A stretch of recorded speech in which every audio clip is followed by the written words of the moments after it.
একটা মেয়েকে ফার্স্ট দেখো তাহলে সেই মেয়েটা তুমি কি নোটিস করবে? সবার ফার্স্টে কি নোটিস করবে তুমি? মেয়েটা কি পরে আছে?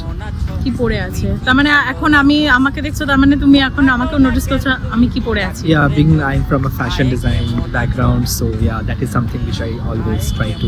ধরো হানিমুনে গেছো, ঠিক আছে, হানিমুনে গিয়ে মাঝরাতে কেউ দরজা নক করছে খুব জোরে জোরে, তখন তুমি কি পরে খুলতে যাবে দরজাটা? Boxers. একটা অন্ধ ছেলে, ঠিক আছে, রাত 8টার সময় ঘুমিয়েছে, তো সে বুঝবে কি করে যে ভোর হয়ে গেছে? কাকের ডাক শুনে। তুমি যদি কোনো মেয়েকে ডেট করো, সেই মেয়েটা কত টাকা ইনকাম করছে তুমি কি সেটা দেখবে? হ্যাঁ, নিশ্চয়ই দেখবো। সেটা দেখেই তুমি ডেট করবে? না, সেটা দেখে নিশ্চয়ই করবো না, বাট এটা আমি নিশ্চয়ই দেখবো। তোমার গার্লফ্রেন্ড আছে, but she has a best friend, childhood best friend, ছেলে মানে family best friend, childhood best friend, সব কিছু। তো তুমি তার সাথেও মেয়েটাকে ডেট করবে, বাট মেয়েটা তোমাকেও চায়, বেস্ট ফ্রেন্ডকেও চায়, কিন্তু একই সময় প্রায়োরিটি হয়তো বেস্ট ফ্রেন্ডকে দিচ্ছে। হ্যাঁ, অবশ্যই।